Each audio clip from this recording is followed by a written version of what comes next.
Drag me down. I'm Liam. I'm Louis. Hi, I'm Niall. I'm Harry. We're One Direction. With a track by track of our new album, Made in the AM. Exclusively on SiriusXM.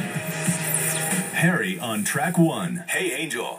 I think we wanted to open with Hey Angel because it just felt like the right way to set the tone. I think from the last album we had Clouds, which I feel was like a big opener, and we used it obviously to open the tour shows for the last year and a half. And we felt like that worked so well. I think for me it was important to open with Hey Angel because it very much felt like this album's Clouds, just in the way that it opens, and it's pretty simple, and it's kind of like stabby. It's not too complicated. Here is Hey Angel on Hits 1.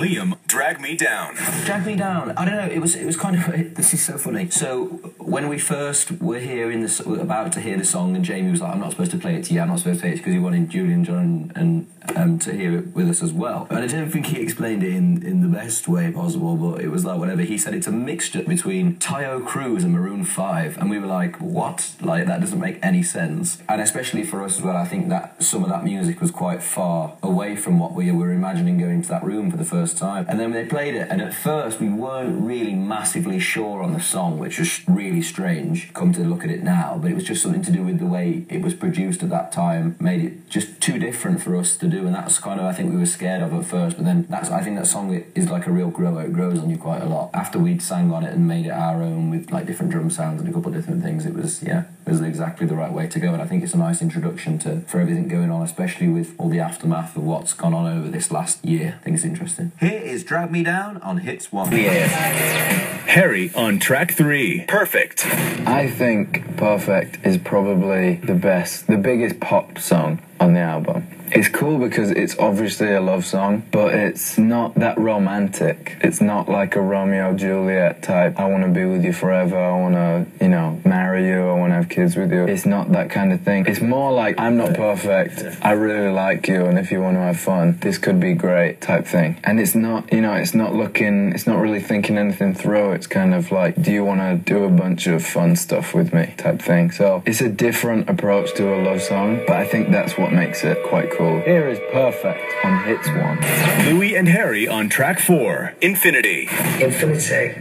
Banger. Epic banger. That was another one that we were playing on the first day of writing, and for me, like that's like the most epic song that we've got. Like it just, to listen to it from top to bottom, it's a real song to be proud of that we've done. I think it's one of the best that we have, and it's like a moment, and I think it says a lot. Yeah, I'm glad that one's on there. Here's Infinity on Hits 1. Louis and Harry on track 5, End of the Day. End of the Day. So I remember the first time you played End of the Day, and straight away that chorus just gets you. Just for the whole sound of the song, the fact that, you're listening to it and it does keep you on your toes, and it is interesting to listen to. So I think just the way that when you're listening to it and you're like, okay, this is cool, and then the chorus comes in, goes into the halftime, and you're like, okay, this has become something else now, and it feels more interesting to listen to. And that hook is really simple, but it just sticks in your head. So I think what was great about this album was that we set aside the time to start it. Obviously the last couple of albums, the whole thing was done on the road, whereas this time it was like we set aside a couple of months to obviously write and focus on what we wanted to make. The coolest thing that happened this time is that we had time to like sit and really think about what it was that we wanted to do, and it gave us a chance to focus on just writing good songs that we like and that we wanted to listen to. And I think that's hopefully what other people want to listen to. It wasn't about, we need a chorus that goes boom, boom, it wasn't that. It was just we wanted to write nice songs that we think people like and that we like. And I know that we definitely feel like we've done that, and we're extremely proud of the album that we've finished with. Here is End of the Day on Hits 1. Harry and Liam on track 6, If I Could Fly.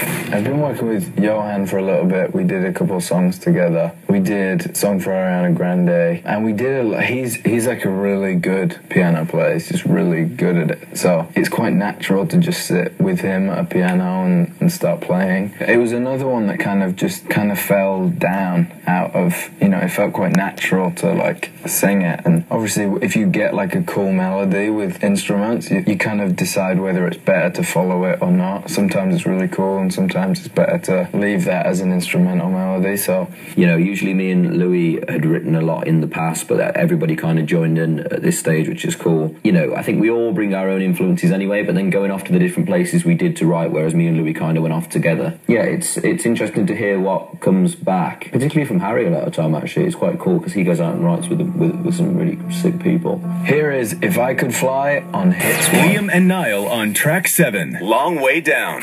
Long Way Down. Love Long Way Down. Such a great song.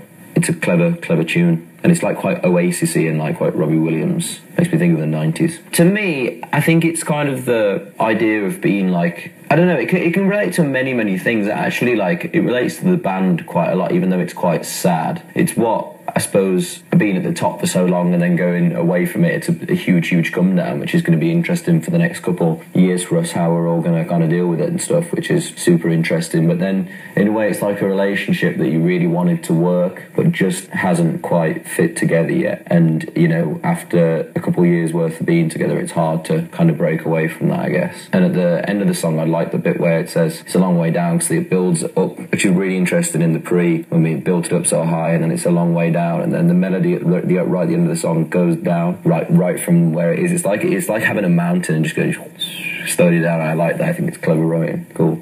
I loved recording A Long Way Down. We remember being in the studio really late in London. John was going, you need to get grittier, you need to get grittier, you need to sound like Bruce, you need to sound like the boss. I was going like deep. I was like, baby, fire. He kept telling me I sounded like Bruce Springsteen. I was like, yes. And that's why it's really memorable, because probably don't sound like him at all. Obviously I don't, but I thought I did. Here is Long Way Down on Hits 1. Niall on track 8, Never Enough. My favourite song is Never Enough. There's something about it that the minute I heard it, there's just something about it. I think it's that. It's just the way it starts.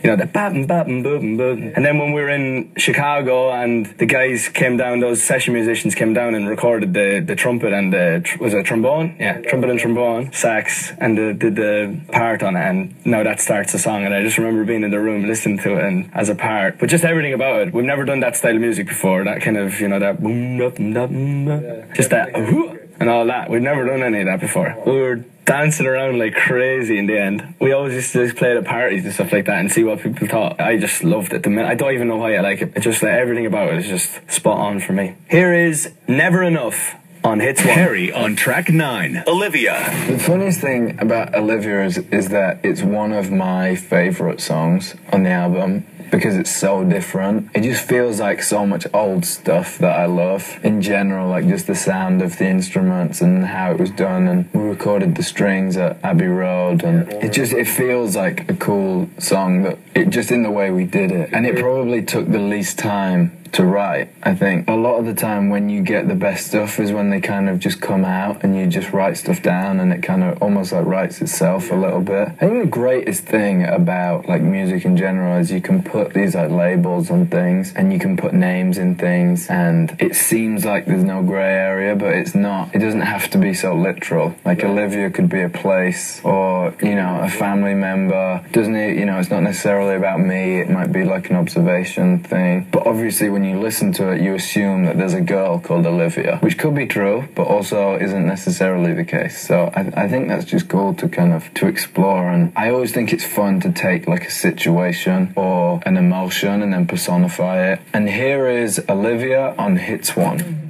Louis on track 10, What a Feeling.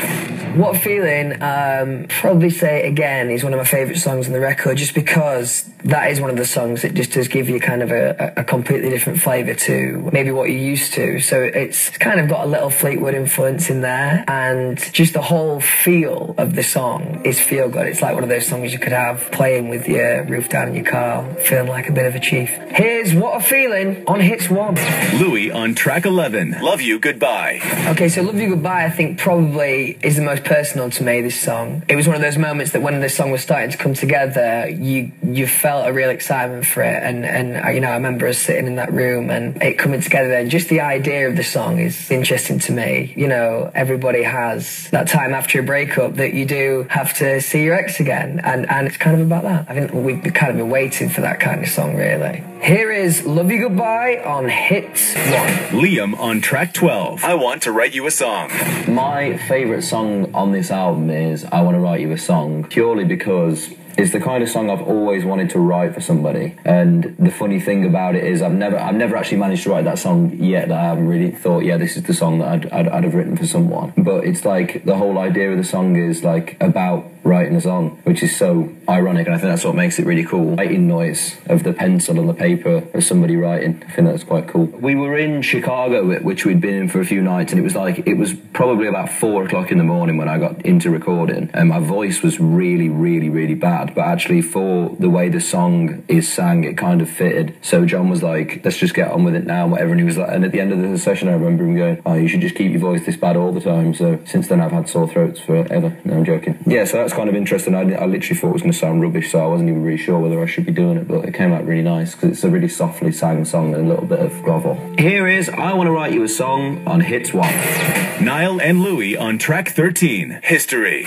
We chose to have history on the record because we all agreed between us, you know, the label, the management, and everything, that was one of the best songs we've had. It's got that kind of, we always say it, but like that kind of sitting on the dock of the bay kind of feel to it, campfirey, you know, easy to play, 4 chords, simple. But yeah, it kind of talks about, you know, like history between like ourselves and the fans, all the time we spent on the road, you know, the crew, the people that have been with us from day one, like, and it's just history of everything, and everything about the last 5 years. You know, we can make some more, and let's not stop now, kind of thing. Yeah, and there's just a good vibe about it. For me, no doubt, history just has so much to it and so much meaning, and it's just a perfect song, actually, and it just for the timing now and for everything, and for us to give that message across to the fans, I think is really, really cool. So I think that's something that hopefully they're gonna enjoy listening to, and feel like, you know, they're really a part of the song as well. This is History on Hits 1. That was the One Direction Made in the AM album premiere. Nobody can drag me down. I'm Liam. I'm Louis. Hi, I'm Niall. I'm Harry. We're One Direction. Another SiriusXM exclusive. Baby, I'm perfect for you. And if you like. To go behind the scenes and stay up to date on more exclusives, follow and like at SiriusXM Hits 1 on Facebook, Instagram, Snapchat, and Twitter.